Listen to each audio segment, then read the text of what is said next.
just jump right in. No schooling here. Better question, is everybody having sex? Right. Good one. Does self-sex count? Does that count sex with self? Well, then I am having sex. There you go. Sex is important. Self-sex is important. Sex with others is important. I mean, Right. yes, You don't love absolutely. yourself, how you gonna love anybody else? Exactly, that's Exactly. true. Yeah, that is true. Beautifully, yeah. Good point. Yeah. So is it like self-care? Is sex like? Absolutely. Is it, okay. Absolutely. Self-care. Well, like you said, like there's no sex like self-sex. Like you don't know, nobody knows your body like you know your body. Exactly. But there's something so intimate about being able to explore yourself in that way and have that release, and you don't have to worry about like, did I make an ugly O face? Like, are they gonna expect, another round? Or, like there's just, you can just have your own like whole little, sanctuary with yourself in the winter. Yeah, keep each other warm.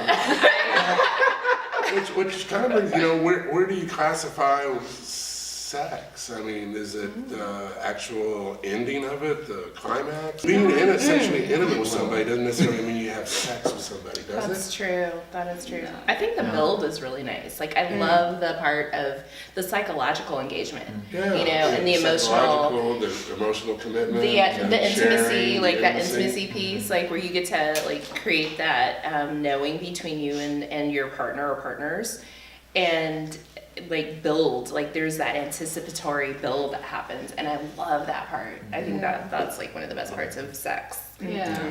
And you can have that without necessarily having sex. Exactly. Yeah, so Yes. Yeah. That's a good point. But sex for me has, well, I don't want to get too personal. Well, this is good. I was just gonna say this is kind of personal. I don't know, sex has not always been associated with like emotion or feelings. Sometimes you just want to it's just get it on. That's true. That's very true. And that be it. Hit it and quit it. There you go.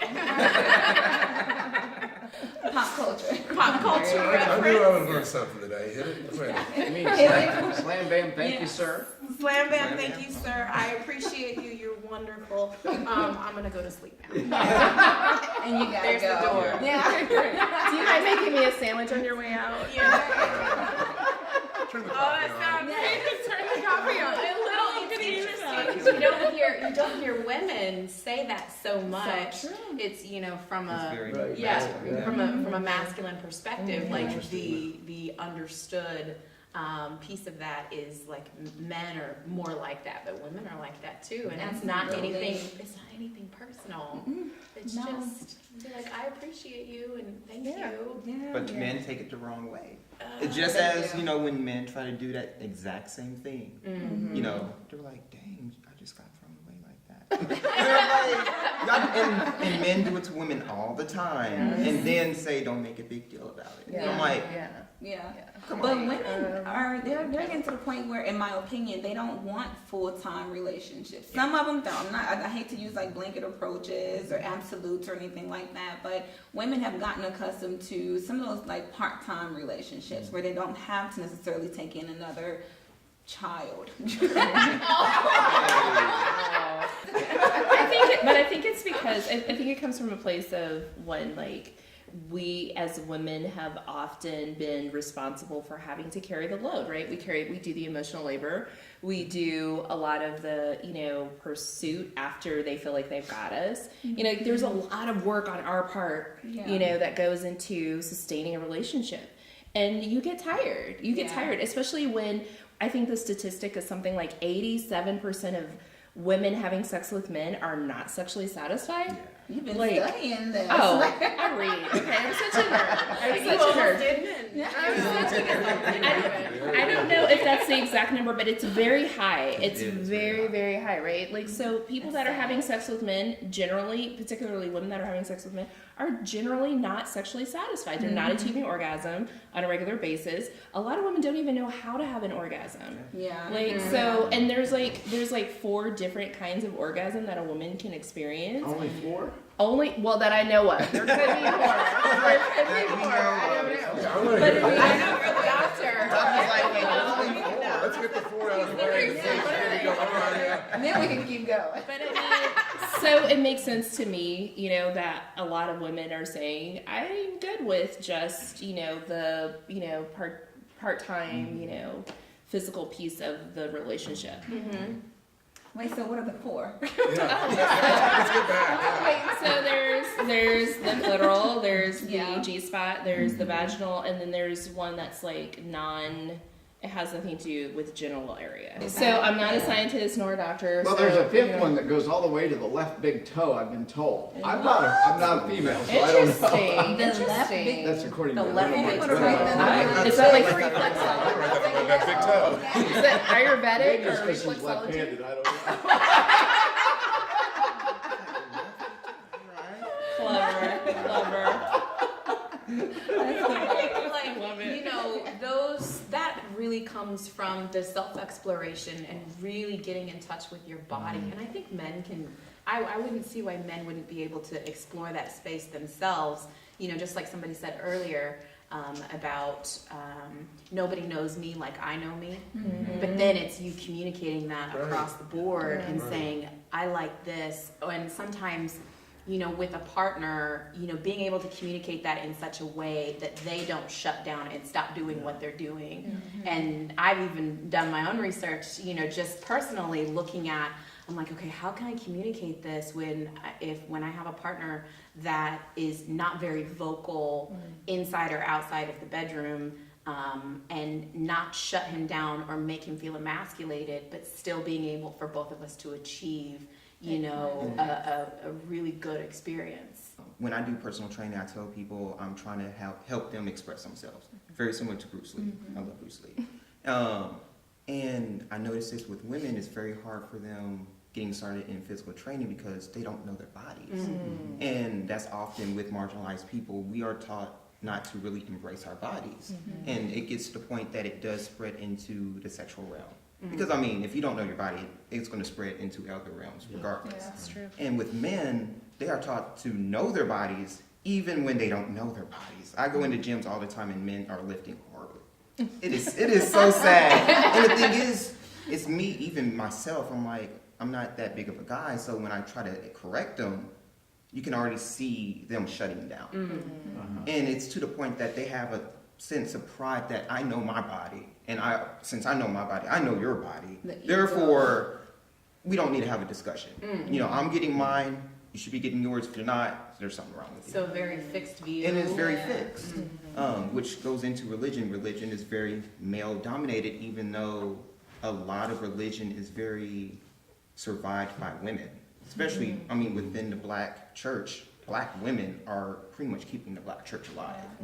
So it's almost a weird thing going on that the church is very masculine, but the things that are keeping it alive is with the feminine. So like a masculine structure, but then the feminine support. Having a conversation with your partner, you know, who may not be your life partner, is just somebody the wham bam. What'd you say earlier? Hit it and quit it type of guy. You know, like, or a girl, whoever it is, whoever your partner Out is. there forever. It's like if you don't have that level of intimacy with that person, it's very difficult to have that conversation. You know what I mean? It is. It's even difficult when you do have that Yeah. level of intimacy if you don't have that open line of communication. And furthermore, if you're not married or if you don't have like a common union, a traditional relationship, people are, you do like your body responds to that, and people, you know, they view you in a certain light and your body responds to that. Men, I don't think, are generally socialized to be vulnerable or to embrace intimacy as something that is important in a relationship or in religion. You know, like in the Judeo-Christian traditions, you know, like the man is supposed to be the protector, is supposed to be the provider, is supposed to be like this strong, you know, archetype that, you know, leads the way and carves the path for righteousness and right in the world, whereas the woman is supposed to be, you know, like doting and soft and, you know, the homemaker, feminine, and, you know, all of these other things. And like not passionate. That's not passionate, but emotionally, emotionally engaged, emotionally vulnerable, more connected to God through emotion versus the male who's supposed to be more connected to God through leadership and strength. I was curious why Dr. Durrell Ray over here is How many books have you written about sex and God? I was just thinking, this is all incredibly cultural. There's nothing biological about it. You're not born with these notions and ideas. It comes from training. Yeah. And I was, as you were talking, I was thinking of a culture in the South Pacific called the Manganian culture, where the boys are brought up primarily taught by the aunts. The aunts of the family are the ones that teach sex to the children, men and boys and girls, and they teach the boys from very early on that you have to give the girl at least 3 orgasms before you have one yourself. Can I be a part of that culture? I know, right? Where do I sign up? Where do I Where go? do you sign? So if you think about it, I guess it's gonna be, yeah. that's pretty radical. It forces the males to pay attention to the female. There's another culture in China called the Mozo culture. They've been around forever. We know it because Marco Polo visited them. And they have no word for father. They have no word for husband or wife because there's no such thing as marriage in that culture. When the girl has her first period, she becomes a woman. She goes from childhood to womanhood overnight.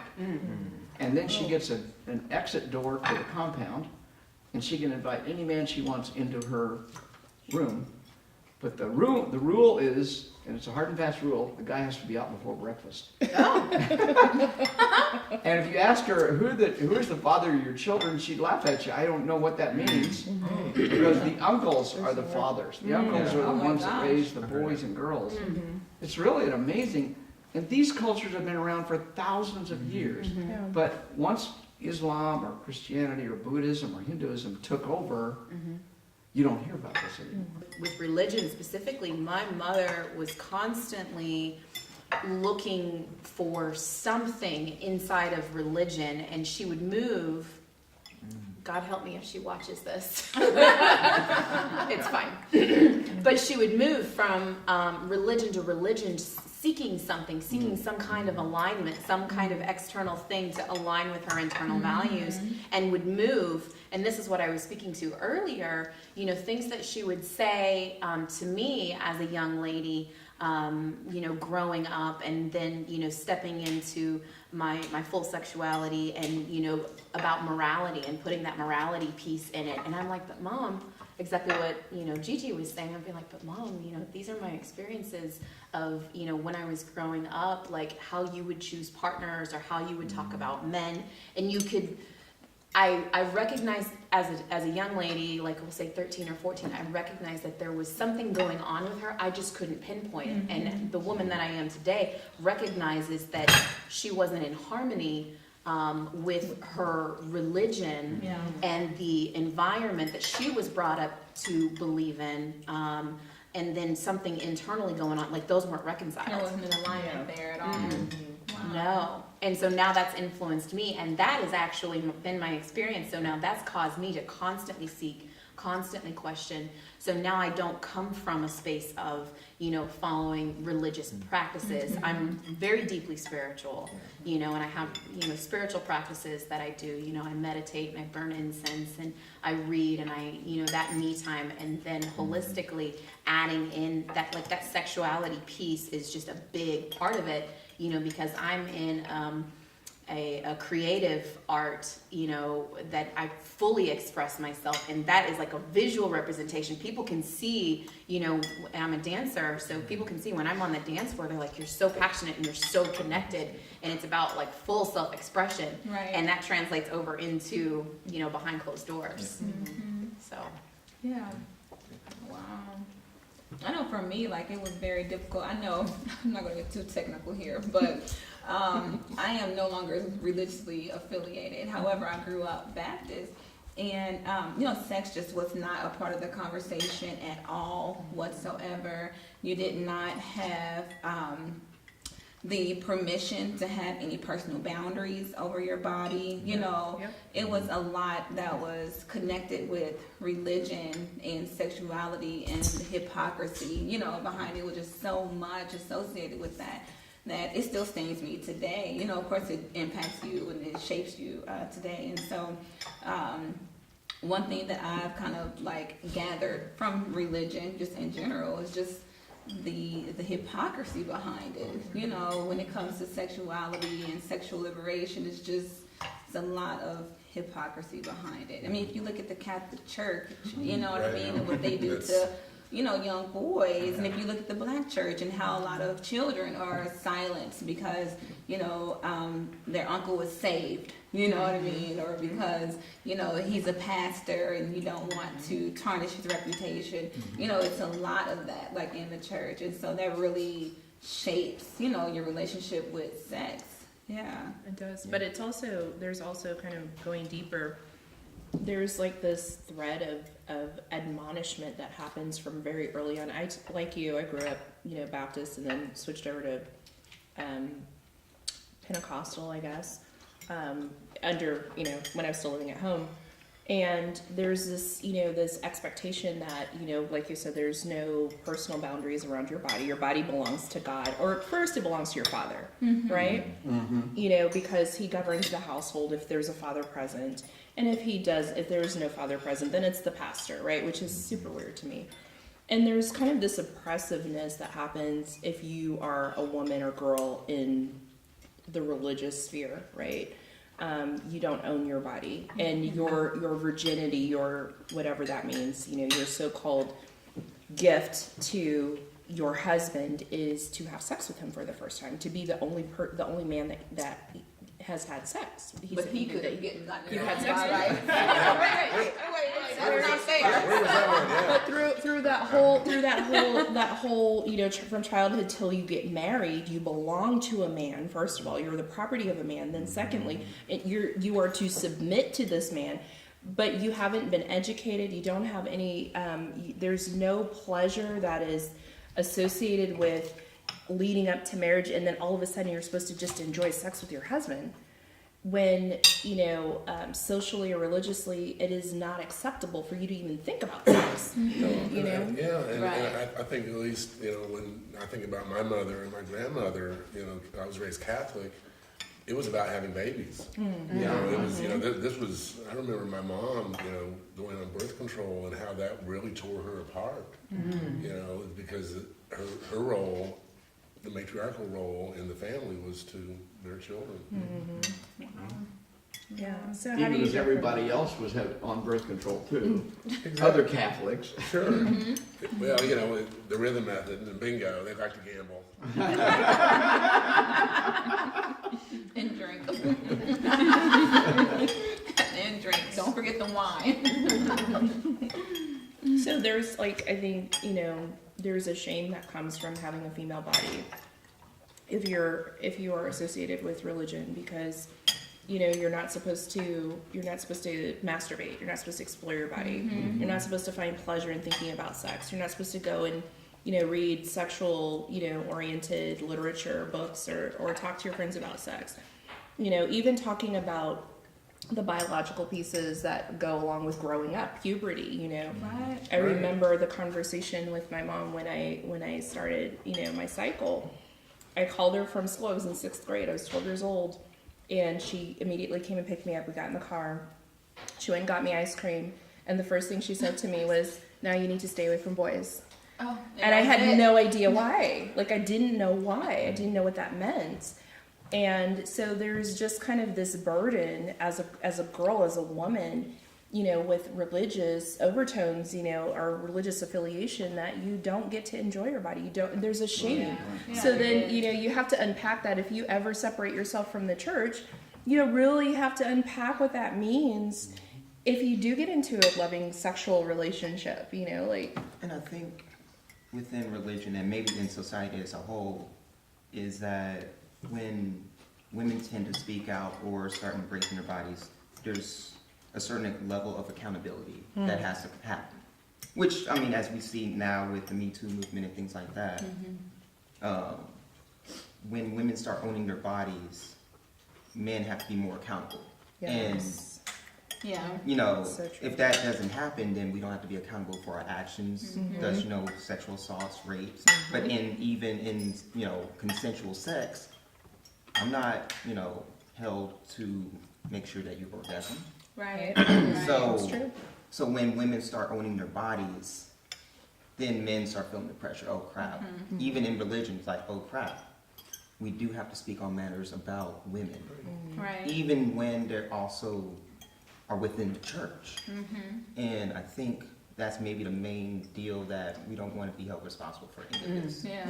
And that's why we're not even going to talk about your body. We're not going to talk about this. Right. We're just Right. going to, Good point. because we don't want to be held reliable for that. Yeah, One, I mean, they barely want to be held reliable for their own actions. So I mean, that's point blank.